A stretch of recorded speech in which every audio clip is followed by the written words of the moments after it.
Geração Jornal, boa noite, bem-vindos. Cólera com registros cada vez mais elevados e novas mortes. 5 pessoas perderam a vida nas últimas 24 horas. Os novos casos registados chegaram a 300. Malária, a voz da população sobre a estratégia de erradicação da doença, que no país continua a ser a principal causa de mortes. Homenagem ao Papa Francisco, o presidente João Lourenço assinou hoje o livro de condolências e segue amanhã a Roma para render o último adeus ao Santo Padre. Conferência Internacional da Região dos Grandes Lagos, debates na 15ª sessão do Fórum Parlamentar estão no ar, com foco na liderança inclusiva. República Democrática do Congo, desabamento de mina de ouro resultou em 10 mortos no Kivu Sul. Girassol Jornal, quinta-feira, 24 de abril. Vamos informar. Bem-vindos.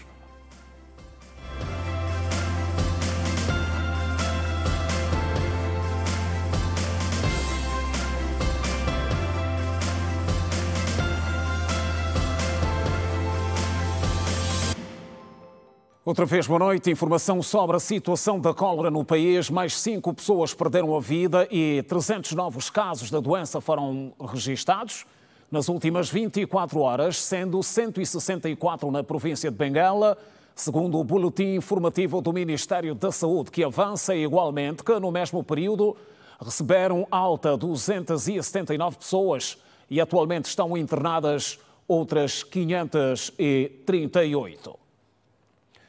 Munícipes ouvidos pela nossa equipa nesta quinta-feira voltaram a defender a necessidade de planos rigorosos de manutenção e gestão do saneamento básico no país, como forma de acelerar os passos para a erradicação da malária, doença que continua a ser a principal causa de mortes no país, seguida pelos acidentes de aviação.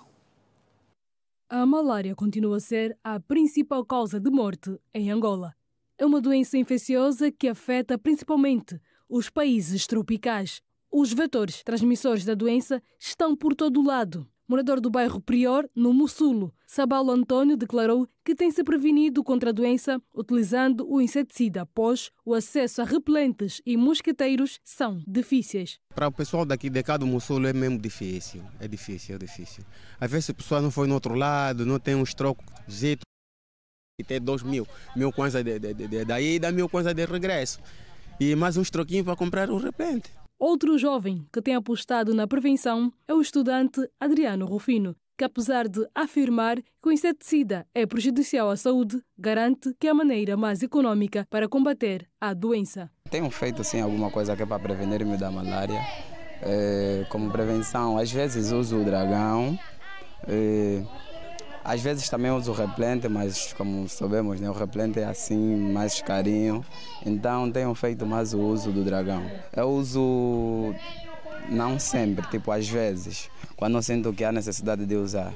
Então não sei quanto é que custa a caixa.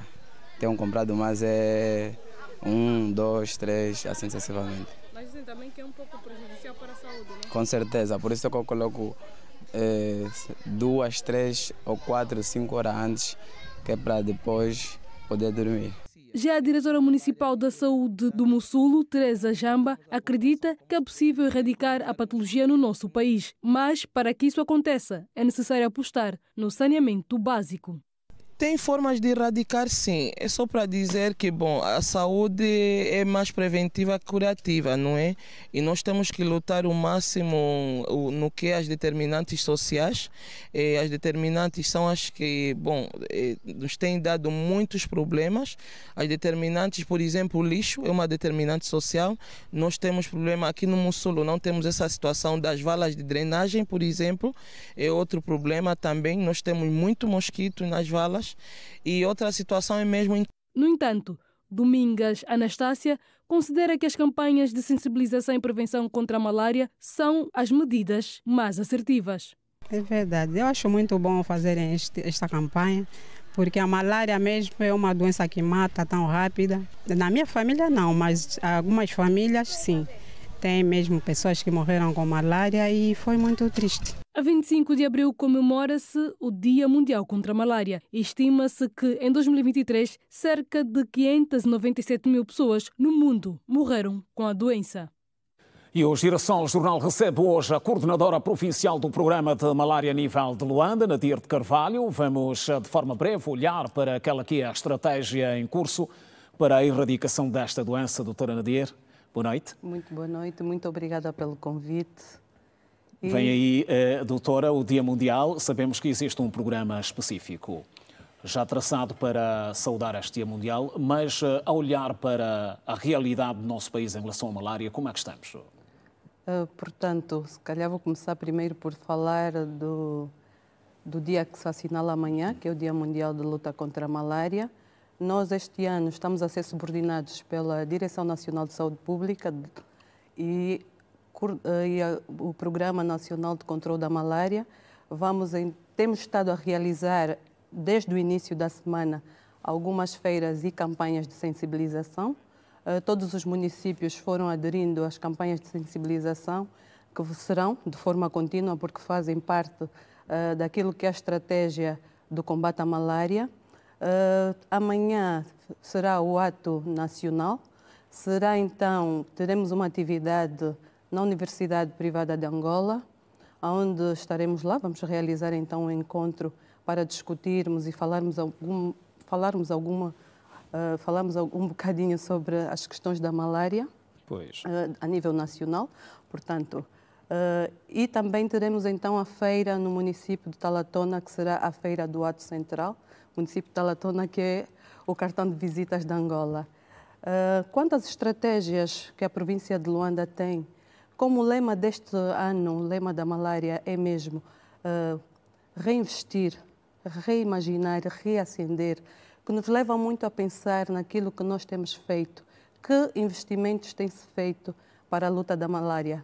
O que mais podemos fazer para a luta da malária, já que é um problema de saúde pública, é um fardo tão pesado para a nossa economia. Então, é uma preocupação de todos. Doutora, há várias questões em torno dessa estratégia, já que a malária continua no topo. É a doença que mais causa mortes no país há vários anos. E há países que erradicaram a doença também já há algum tempo. O que é que esses países terão feito diferente de nós? Portanto, nós também na nossa estratégia temos a educação e sensibilização da população. A exemplo de Cabo Verde, que primou muito pela educação, principalmente a educação escolar, ou seja, o ensino de base para a transformação de consciências. Nós sabemos que as crianças, uma vez que nós conseguimos portanto, levar informação a uma criança, a criança cumpre muito bem. Levar a informação às famílias, as crianças levam bem a informação às famílias. Acaba por ser um elo entre aquilo que elas aprendem e a prática assertiva. Nós, dentro da saúde pública, temos aquilo que é o programa de saúde escolar, que também está dentro da estratégia para levar então e continuarmos. Nós já fazemos esse trabalho nas escolas, que é levar informação às crianças naquilo que são as medidas preventivas de malária e de várias outras doenças. Também estamos a fazer, ou temos feito, que é aquilo que é a luta antivetorial. Para existir malária tem que existir um vetor, o vetor tem que estar contaminado. Então a luta antivetorial também é uma das grandes premissas, é uma abordagem que nós temos estado a fazer.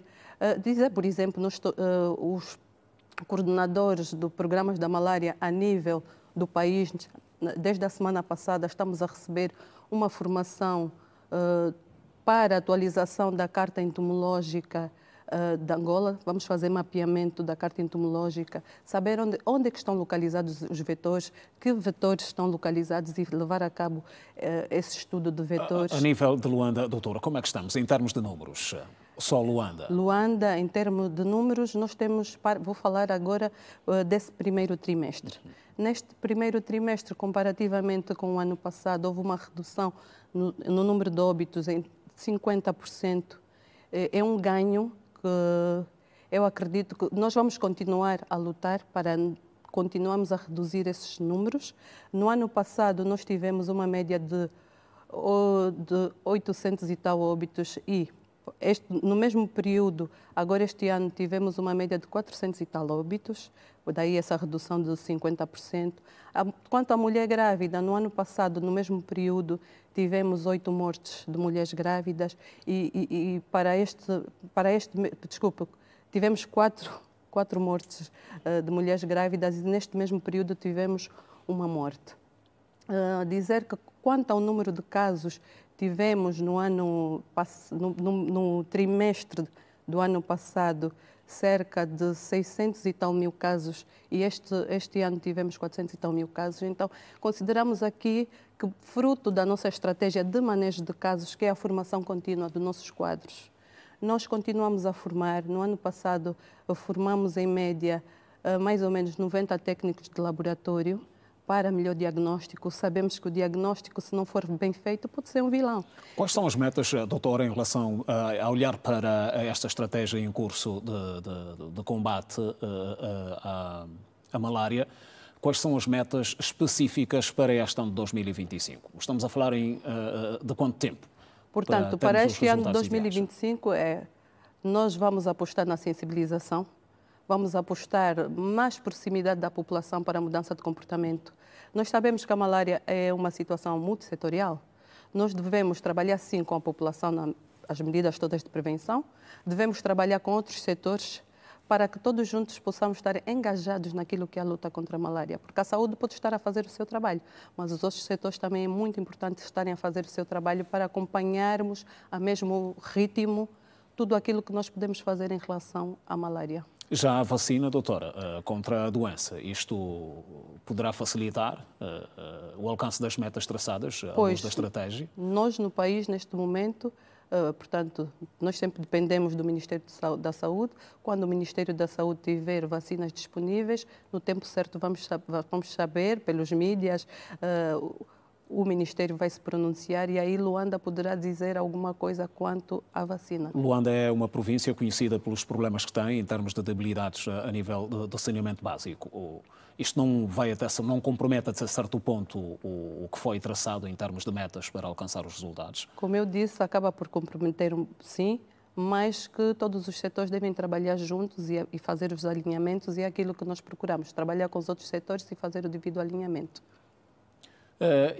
Doutora, uma outra questão que gostaria de colocar à doutora tem exatamente a ver com as prioridades no plano, na senda da estratégia. Como é que está, portanto, essa estratégia distribuída em função daqueles que são os focos já identificados da malária? Nós continuamos a falar da malária, temos sempre que falar acompanhado, também falar do vetor. Nós continuamos a fazer identificação dos vetores. Nós continuamos a fazer fumigação para aqueles municípios que nos reportam uma maior taxa de incidência. Nestes municípios com maior taxa de incidência também vamos a esses municípios fazer maior sensibilização. Nós, quando se diz a malária, para chegarmos à eliminação, tem fases. Angola, neste momento, está na fase de controlo. A fase de controlo, que premissas é que tem?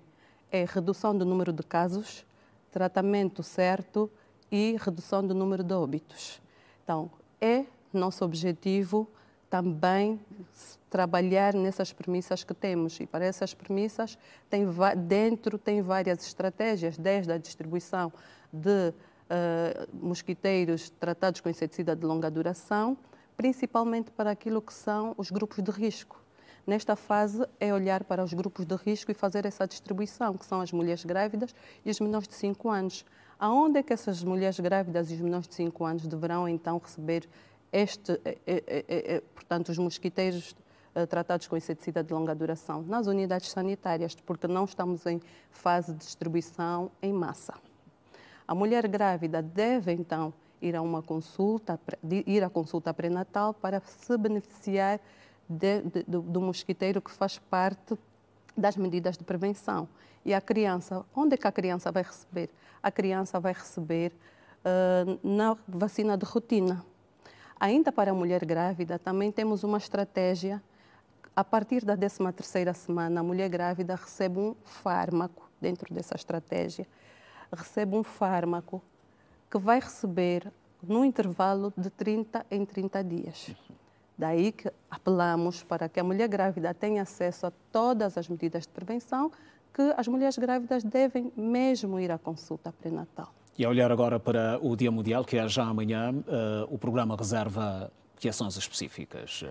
Como eu disse no início, Todos os municípios têm estado a desenvolver campanhas de sensibilização que, de forma contínua, para este ano, vamos continuar com o apoio das igrejas, com o apoio dos municípios, com o engajamento de todos, universidades, escolas. Todos nós devemos nos engajar naquilo que é a luta da malária. Porque nós, quando falamos que a malária é um problema, é um fardo, é a primeira causa de morte, a malária é a primeira causa de absentismo escolar, absentismo laboral, nós temos que começar a pensar que não é problema só de saúde, que temos que começar a pensar que todos nós devemos nos engajar para que um dia possamos chegar a tal zero malária que desejamos. Portanto, a luta começa comigo. Quando é que chega este dia exatamente? A olhar para aquilo que está a ser feito?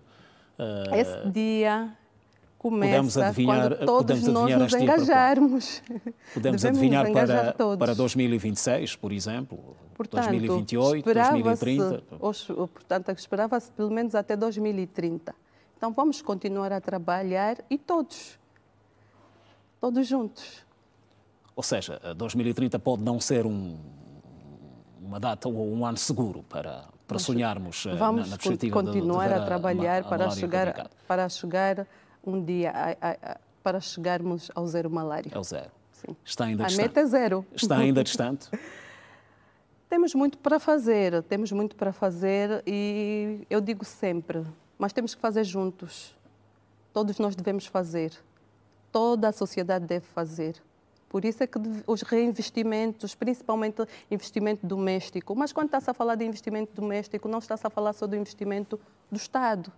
Está-se a falar também as empresas, está-se a falar de todas as pessoas que puderem ajudar nas estratégias, fazerem a sua parte. Criar, portanto, inovação naquilo que é a luta contra a malária. Hoje em dia já se fala de muita tecnologia para ações da luta contra a malária. De todas essas áreas envolvidas no quadro da estratégia, que áreas é que acha que mais têm estado a falhar? Ainda falhamos um bocadinho na sensibilização. Devemos fazer mais. Devemos levar mais informação à nossa população. Ainda é uma área que precisamos muito de sensibilizar. Informada. Sobretudo, eu digo assim, às vezes as pessoas, estamos a fazer investimento, muitas unidades sanitárias, mas as pessoas ainda fazem automedicação. E às vezes complica-se e depois chega à unidade sanitária, acaba por ser um problema e entra na estatística de mortes. A automedicação desaconselhamos sempre. Ao primeiro sinal e sintoma, a unidade mais próxima deverá receber o tratamento na unidade. Deverá também ser de cumprimento obrigatório. Não interessa começar sem o cumprimento necessário. Deverá fazer cumprimento. Doutora Nadir, obrigado por ter vindo ao Girassol Jornal. E amanhã sabemos que a jornada será intensa.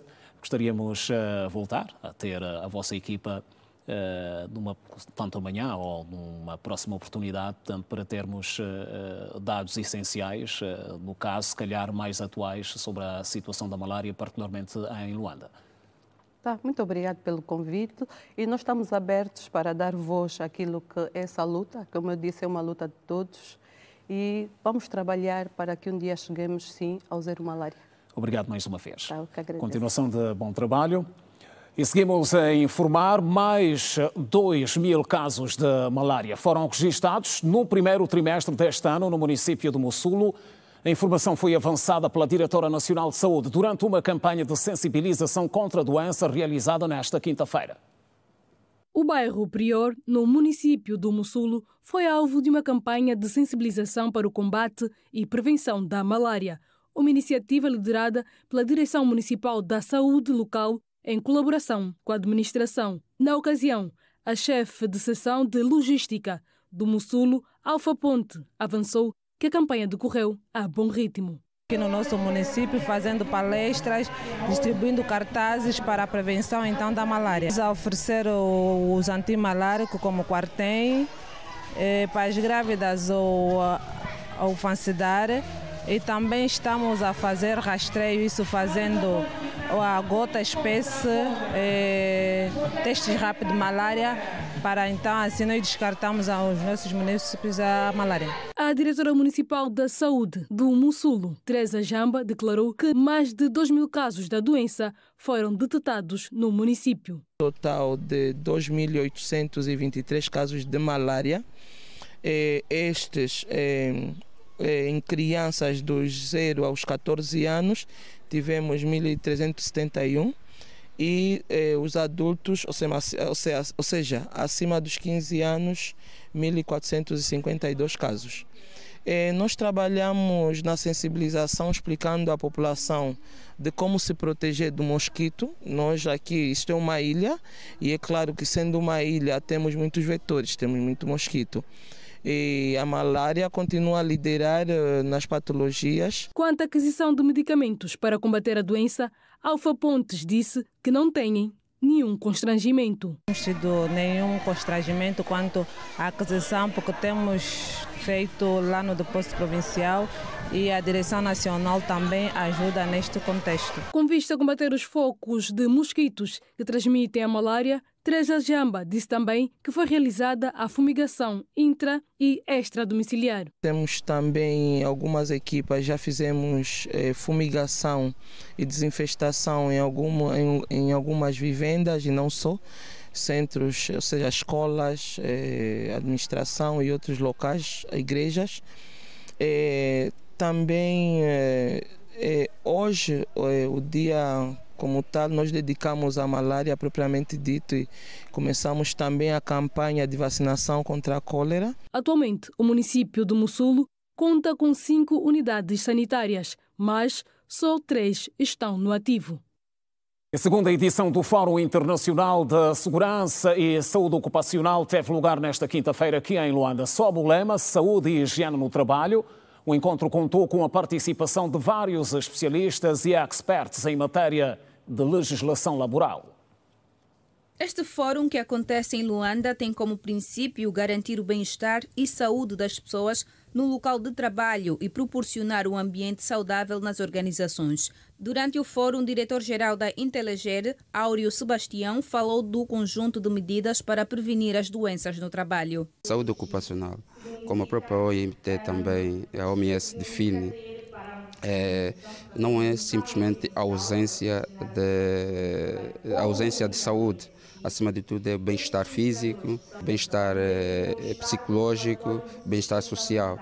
E quando falamos de saúde ocupacional, nós estamos a referir um conjunto de medidas que visam prevenir os trabalhadores de serem afetados e adoecerem em contextos laborais. Os oradores, cada um na sua área de atuação, enfatizaram sobre a importância das empresas começarem a olhar para a segurança de trabalho como uma ferramenta para identificar e prevenir os riscos e trazer para o ambiente organizacional um olhar mais humanizado. Todas as empresas, por mais pequenas que sejam, tenham uma área, um responsável por velar pela segurança dos trabalhadores, pela segurança das atividades. E lembrando, primeiro são os equipamentos de proteção coletiva, porque nós com os equipamentos de proteção coletiva assim podemos de alguma forma mitigar com equipamentos de proteção individual. Acho que sim, que é importantíssimo e devia ser, a regulamentação deve ser cada vez mais robusta para a defesa, porque de acordo com os estudos mundiais, ainda são muitos milhões de dólares que se gastam anualmente com acidentes de trabalho. Esta segunda edição do evento reuniu profissionais, especialistas nacionais e internacionais, bem como empresas interessadas em melhorar as condições de trabalho e reduzir os riscos ocupacionais. Amália Morato, facilitadora em inteligência emocional, disse que é importante que se olhe de forma diferente para as nossas emoções. Nós devemos ressignificar a forma como nós olhamos para as emoções.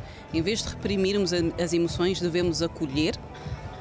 E quando nós acolhemos as emoções e desenvolvemos habilidades de inteligência emocional, nós estamos mais aptos a enfrentar desafios da melhor forma possível, quer no local de trabalho, quer em casa. E, por outra, ao desenvolvermos habilidades de inteligência emocional, nós também conseguimos assumir uma postura comprometida, colaborativa dentro da empresa, a pensar no bem comum, e isso ajuda-nos, enquanto equipa, a ter uma atitude de prevenção de acidentes de trabalho, ter um mantra de acidentes zero, e quando os acidentes efetivamente acontecerem, como vamos estar capacitados a nível de inteligência emocional, os acidentes acontecendo, vamos conseguir lidar da melhor forma possível. Mário Velindo, presidente do Instituto Superior de Engenharia de Coimbra, Portugal, na sua intervenção, ressaltou que a tecnologia vai andar de mãos dadas com a segurança. Vai porque é evidente que a transição digital, com os novos elementos tecnológicos, é indesmentível que vai poder ajudar através da automação de processos, através do Big Data, através de todas as interações que o mundo digital pode ter com o humano, vai de certeza ter com os funcionários e com os operadores das empresas em geral. Portanto, a segurança vai ser influenciada. O Fórum Internacional de Segurança e Saúde Ocupacional foi um espaço privilegiado para partilhar conhecimentos, práticas e cuidados com a saúde dos colaboradores. E na reportagem a seguir, a Vinícius Mateus traz histórias e exemplos de profissionais dedicados ao ramo da limpeza. Estamos a falar de cidadãos que dão diariamente o seu melhor para que a cidade de Luanda e zonas circundantes tenham a melhor imagem em termos de higiene. E são maioritariamente jovens. O dia-a-dia do trabalhador de limpeza é intenso e exige bastante de cada profissional. Com apenas 18 anos, Domingos Teixeira conta que foi a falta de emprego que o levou para a rua, mas que atualmente... Trabalho, se quer que trabalhar, não importa qual é a área, se pode ser no lixo, quer que trabalhar para ajudar um bocado a mãe, fazer a escola, fazer alguns cursos.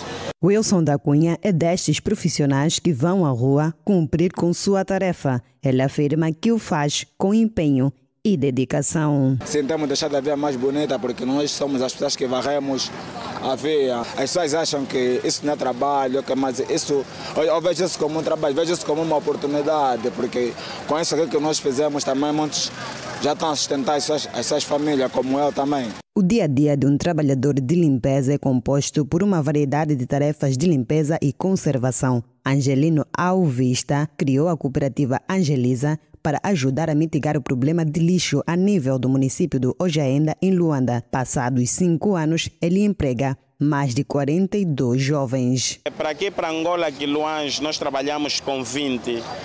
Nós dividimos ao meio, 10 a descerem e 10 a subirem.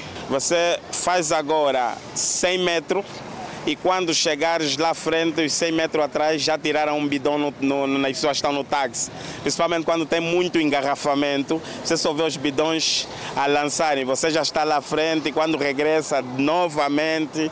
É um bocadinho difícil, mas é bom e estamos acostumados porque quem trabalha com lixo não pode gostar de lixo. E quando você não gosta de lixo, então mantém isso limpo. Angelino fala das dificuldades que passam no dia a dia. A dificuldade que nós encontramos no dia a dia no trabalho é mais o trânsito. Às vezes nós colocamos os cones. Uma das coisas que nós fizemos aqui, primeiro, trabalhamos com os próprios munícipes de cá do Ojaenda.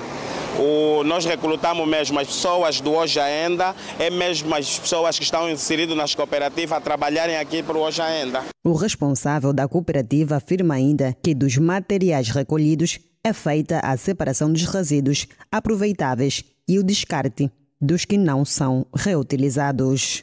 Temos uma área onde fizemos a separação. Também pegamos o resíduo aproveitável, compactamos e tem uma empresa já onde nós fornecemos. Mesmo aqui a Cipal também mandamos já os bidões e as rolhas. O orgânico vai para o aterro sanitário ou o PT dos Kwanza, onde a Elisal nos apoia no sentido de nos ajudar a metermos o resíduo orgânico lá. Liderança na Conferência Internacional da Região dos Grandes Lagos. Debates em destaque. E mais à frente, o Conselho de Ministros analisou hoje, em reunião orientada pelo Presidente da República, João Lourenço, vários assuntos importantes sobre a vida económica e social do país, com destaque para a proposta de revisão do Código dos Valores Mobiliários e o decreto presidencial que visa eliminar de forma progressiva a utilização de plástico até 2027. O Executivo considera a necessidade de conceber estratégias tendentes à promoção da sustentabilidade ambiental e à redução dos impactos negativos dos resíduos plásticos na fauna, flora e saúde pública. Por este motivo, o Conselho de Ministros apreciou o decreto presidencial sobre o Plano de Ação Nacional de Eliminação Progressiva dos Plásticos de Utilização Única 2025-2027 e recomendou a sua aprovação pelo titular do Poder Executivo. Apresentamos este plano e este plano vai ser feito de forma faseada. Primeiro, vamos preparar neste ano de 2025, 2026 começa a sua implementação e 2027 já estará sendo implementado. O referido plano está alinhado com os compromissos internacionais de Angola, incluindo os Objetivos de Desenvolvimento Sustentável da ONU e a Agenda 2063 da União Africana, que visam diminuir a produção e promover um desenvolvimento sustentável. A ministra do Ambiente, Ana Paula de Carvalho, fala do tempo que será dado às indústrias para a aplicação da medida. Há alguns dados, por exemplo, em relação às palhinhas, os sacos plásticos ultra leves, que são esses que nós temos agora, maioritariamente, os agitadores de bebidas, nós estamos a dar 12 meses, um ano. E para as garrafas PET, as garrafas que nós temos com água, também não poderemos ter aquelas inferiores a meio litro. Aquelas de 33, não. Só poderemos ter a partir de meio litro em diante. Mas o período aí é praticamente até 2027, 3 anos, são 36 meses. As saquetas, os pratos plásticos, copos, talheres descartáveis. O Conselho de Ministros apreciou o relatório de execução do Plano de Desenvolvimento Nacional 2023-2027, referente ao ano de 2024. Com o impacto também em 2024, temos no domínio social, por exemplo, o ingresso de 270 médicos. No domínio do fomento da produção nacional, conseguimos ter mais dinâmica no que é a própria produção de bens alimentares, perseguindo então o nosso desejo da segurança alimentar no setor das águas como no setor da energia. No setor da energia conseguimos ter pelo menos 224 mil ligações domiciliares e no setor das águas ou no domínio das águas conseguimos ter à volta de 12 mil ligações domiciliares, beneficiando diretamente mais de 160 famílias. Aquele órgão colegial apreciou o relatório de execução do Programa de Investimento Público referente a 2024. O PIP contou com um orçamento de 3.365 mil milhões de kwanzas para a execução de projetos diversos, nomeadamente a construção e reabilitação de escolas, hospitais, estradas e muito mais. Por exemplo, no setor da educação, só em 2024 nós conseguimos concluir 51 escolas, garantindo então 559 salas de aulas para beneficiar mais de 40 mil alunos em 2 turnos.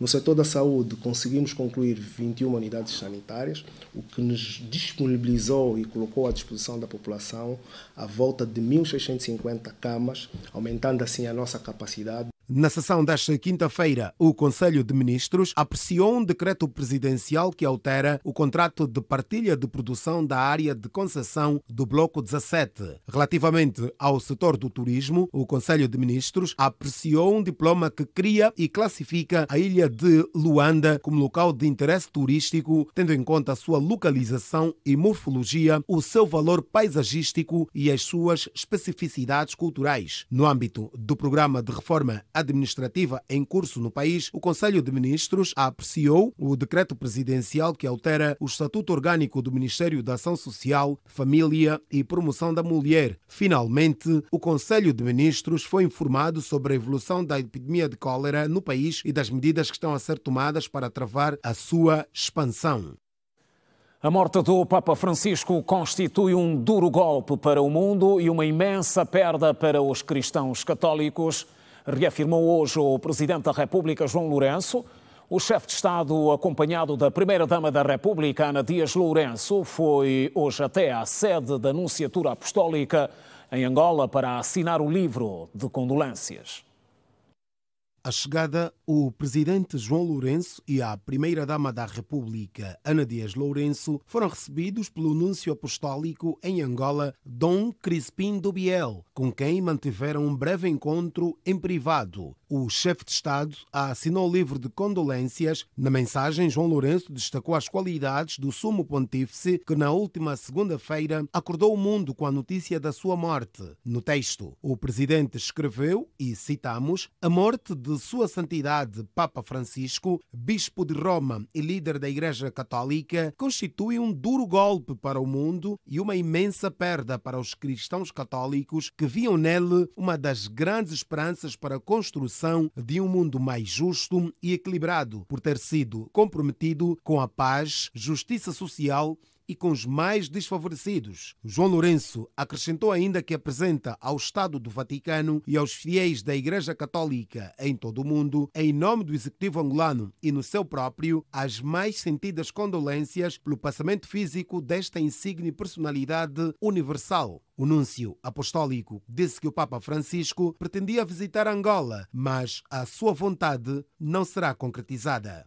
Poderia, mas como pastor da Igreja Universal, penso que foi muito interessado, mas os limites de doença, de esta experiência muito difícil, não?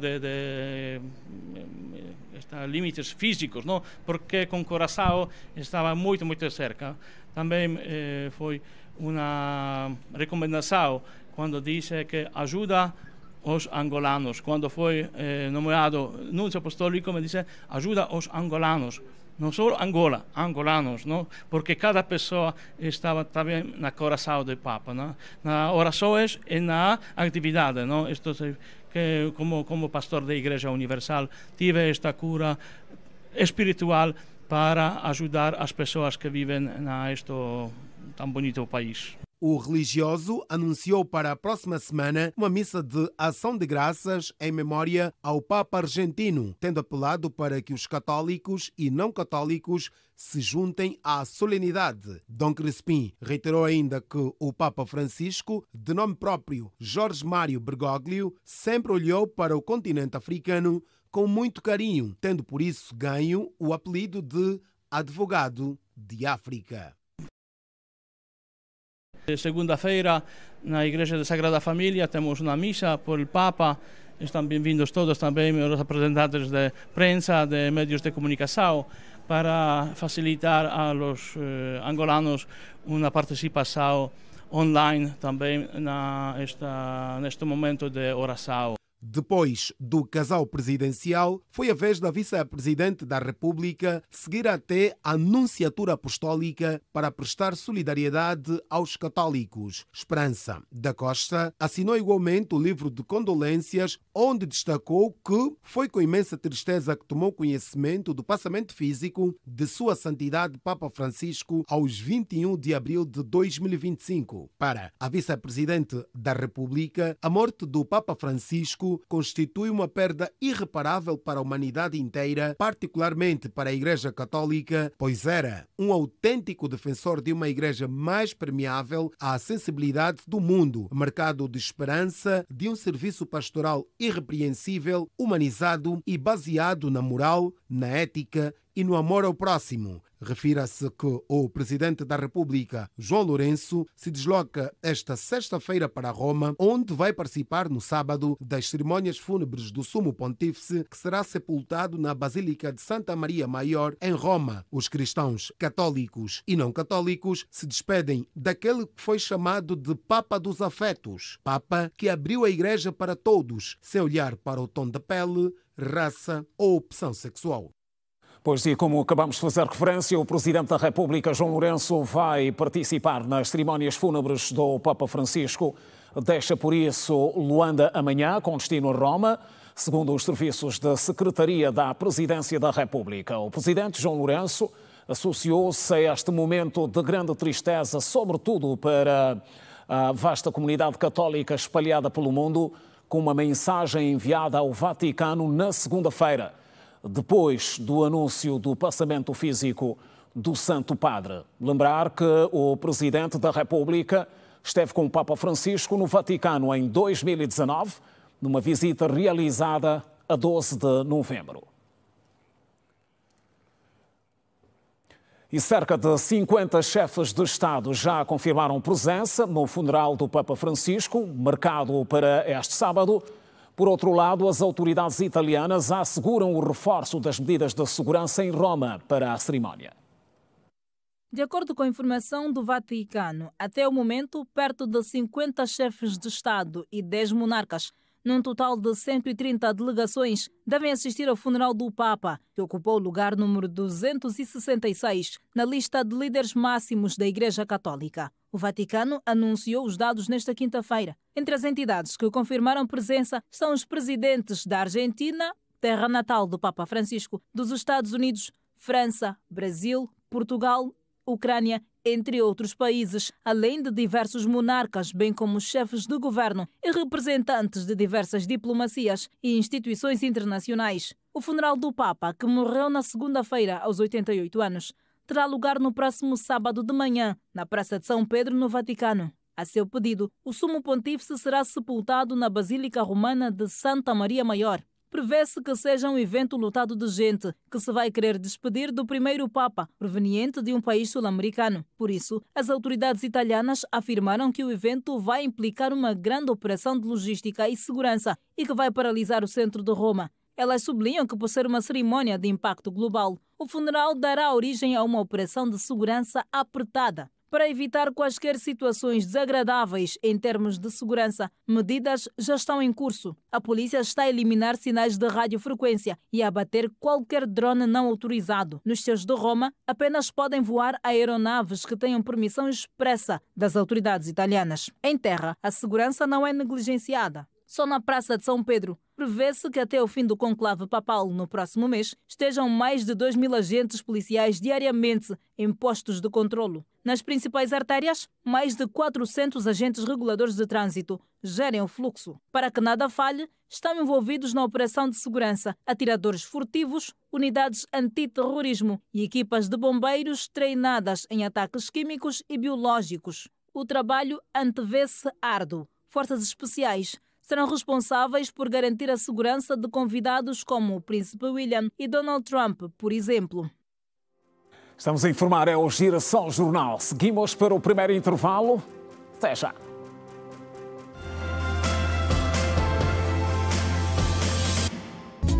Em andamento na instituição judicial.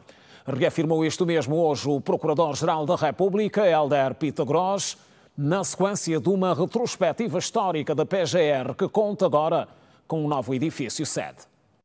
O edifício, que obedeceu a diferentes fases até a sua conclusão, será chamado doravante Antero Alberto Everdosa de Abreu, em homenagem ao primeiro Procurador-Geral da República, que, segundo Hélder Pitagros, foi o mentor para a edificação das novas instalações da PGR. Nós, em Conselho de Direção, decidimos homenagear o primeiro Procurador da República de Angola, que ao fim e ao cabo foi o mentor de todos nós, e então atribuir o seu nome a esse edifício sede da PGR da República. Passará a designar-se por edifício Antero Alberto Everdosa de Abreu. Portanto, em homenagem a este senhor.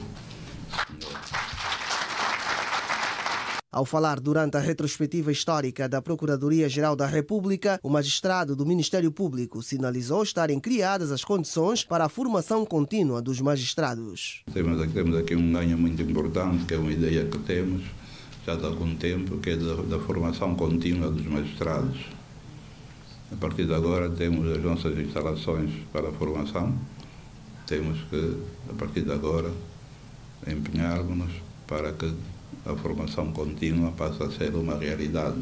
Temos um número de jubilados ainda capazes, que estão prontos e dispostos a darem o seu contributo, e nós contamos com eles para ajudarem-nos nessa tarefa de podermos começar a ter planos de formação contínua para todos os magistrados. testemunharam a palestra sobre a retrospectiva histórica da Procuradoria-Geral da República, que decorreu no âmbito dos 46 anos da PGR e dos 50 da Independência Nacional, membros do Executivo e do Corpo Diplomático acreditado em Angola, provedores de justiça e entre outras entidades que visitaram os diferentes compartimentos do edifício sede da PGR, que conta com salas de formação, auditórios, bem como 6 celas de trânsito. Os líderes parlamentares da Conferência Internacional da Região dos Grandes Lagos defendem a liderança inclusiva como um dos fatores fundamentais para o alcance da paz nos países afetados por conflitos armados. Arrancou nesta quinta-feira aqui em Luanda a 15ª sessão ordinária da Assembleia Plenária da CIRGL.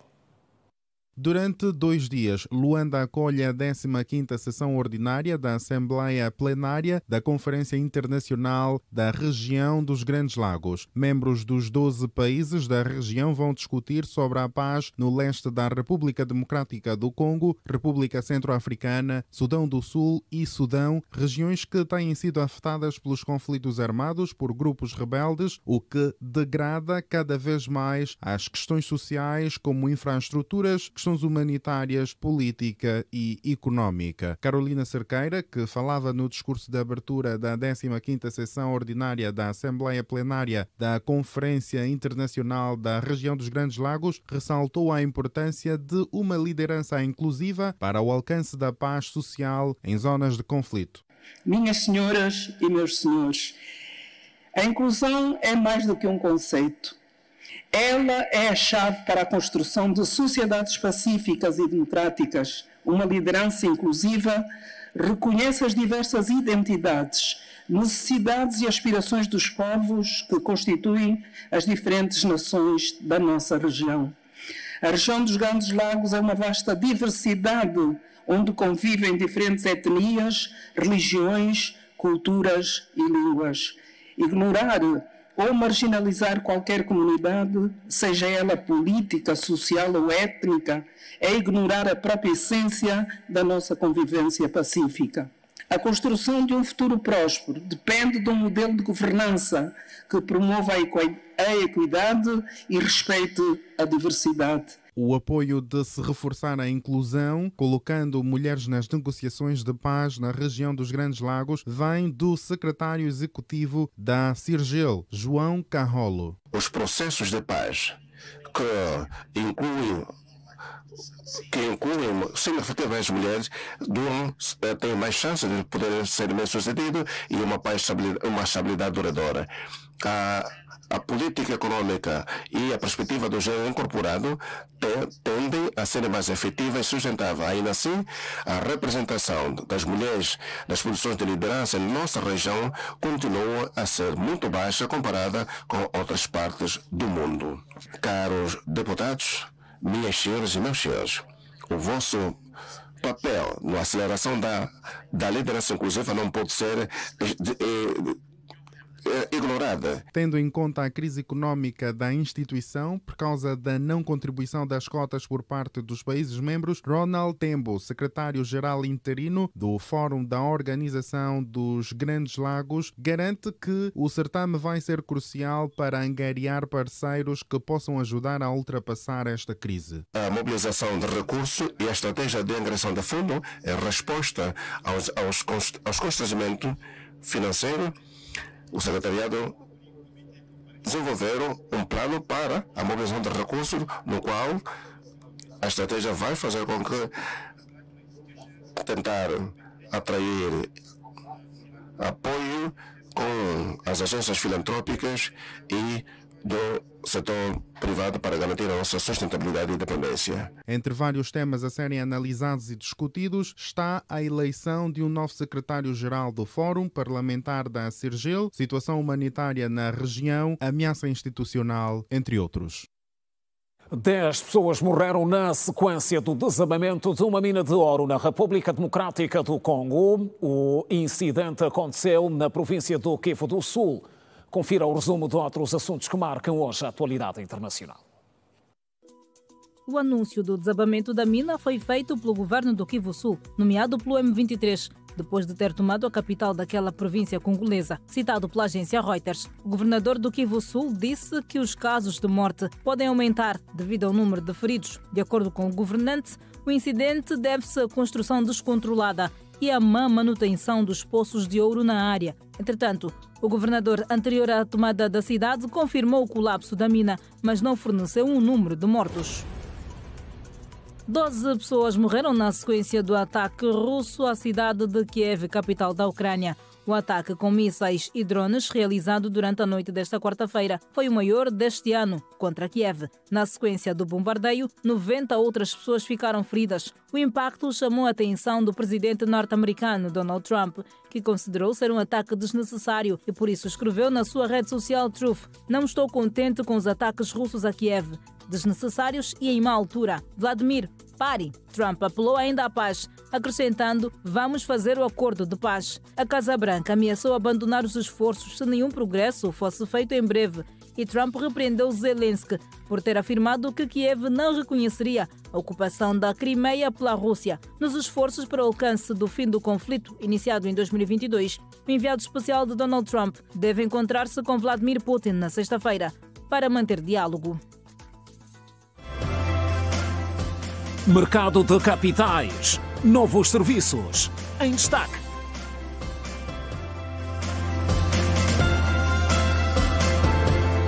Em mais à frente, falamos de desporto. A seguir, a seleção angolana venceu o Egito e garantiu o seu lugar nas meias finais do CAN Sénior Feminino de Futsal, que se disputa no Reino de Marrocos. Na segunda partida do Grupo B, o duelo entre as angolanas e egípcias foi de arrepiar, com a nossa seleção a vencer por 3-1.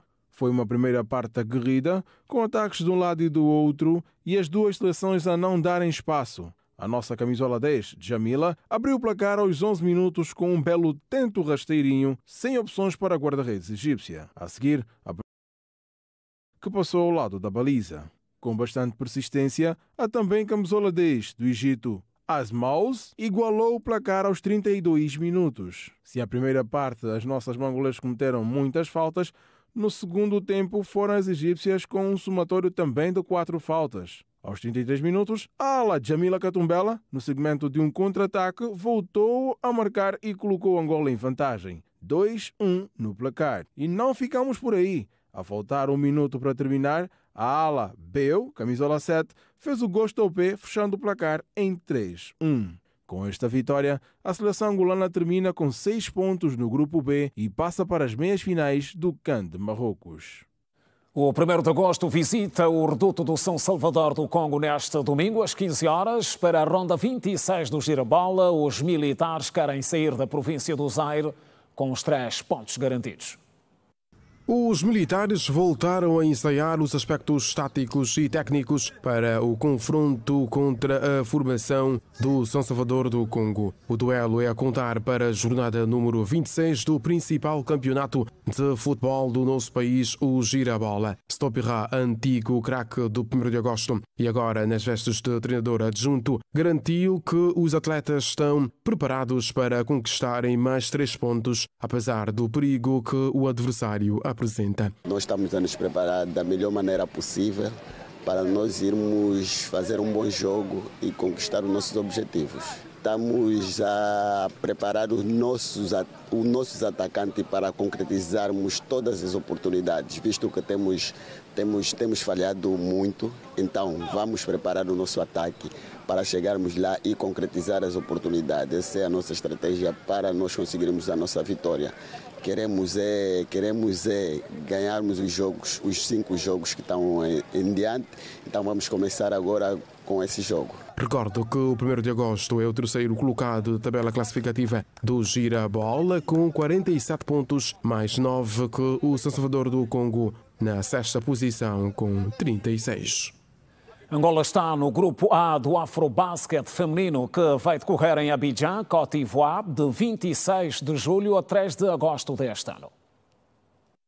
O sorteio realizado nesta terça-feira no Hotel d'Hermé, em Abidjan, capital económica ivoiriense de Itoque, Angola, 69-72, e no Afrobasket 2021 baqueou frente às egípcias por 76-82. O grupo B é composto pelo Mali, Camarões e Sudão do Sul. O grupo C emparceirado pelo Senegal, atual vice-campeão, Uganda e República da Guiné. E o grupo D é constituído pela Nigéria, atual campeã, Moçambique e Ruanda. São 12 equipas na prova. O modelo de disputa é de todos contra todos a uma volta, qualificando-se para os quartos de final, os 2 primeiros de cada série. Depois haverá um play-off entre os 4 melhores terceiros para se encontrar as 2 últimas equipas que estarão nos quartos de final. A entrada da 29ª edição, o palmarejo Afrobasket feminino, sob comando do técnico Aníbal Moreira.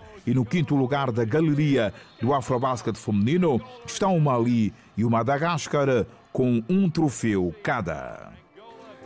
E mais um intervalo a seguir no Girassol Jornal. Volte connosco.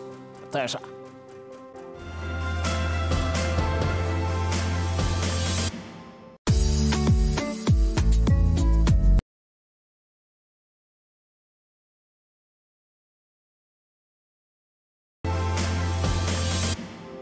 Estão de volta as notícias e olhamos agora para a indústria financeira no país. Foi publicamente lançado ativos para empresas e particulares. A sociedade gestora de fundos de investimento compromete-se a fomentar o crescimento do mercado de capitais em Angola. Oase Investment é uma nova sociedade gestora de fundos ligada ao mercado de capitais. Foi apresentada nesta quarta-feira em Luanda. Vem como alternativa a depósitos a prazo com margens de lucros, segundo avançou o presidente do Conselho de Administração da sociedade, Augusto Batista. No fundo, o que nós trazemos são soluções de investimento que dão mais rentabilidade do que as soluções tradicionais de investimento.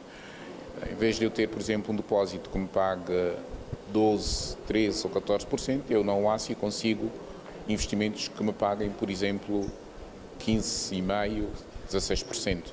E se for um prazo mais longo, consigo ainda ir buscar uma rentabilidade melhor e maior. Augusto Batista avançou também sobre os requisitos de investimento para empresas e particulares e diz que a educação financeira será também o foco da sua organização. Particulares e empresas que interessados em investir podem dirigir-se ao Oase. Nós, para empresas, sim, empresas a partir de 500 mil milhões de kwanzas, para particulares a partir de 50 milhões de kwanzas. É um trabalho em progresso, portanto é um tema que está também a ser considerado e o nosso enfoque estará muito voltado para as temáticas da educação. O responsável avançou, por outro lado, o lançamento do fundo Jim Samed Commodity, um projeto vocacionado a financiar ativos e produtos das famílias. E nós vamos olhar para aquelas commodities que têm impacto na vida das pessoas, que têm impacto na cesta básica, nomeadamente milho, para transformarem para farinha de milho, trigo, café, portanto, coisas que podem impactar a economia real. Entretanto, o presidente da Comissão do Mercado de Capitais, instituição reguladora do mercado, Elmer Serrão, lança o desafio à nova sociedade gestora de fundos de criar produtos para pequenos investidores. Nós temos, sim, investidores institucionais, mas também temos um potencial muito grande em termos de investimento de retalho, portanto, pequenos investidores.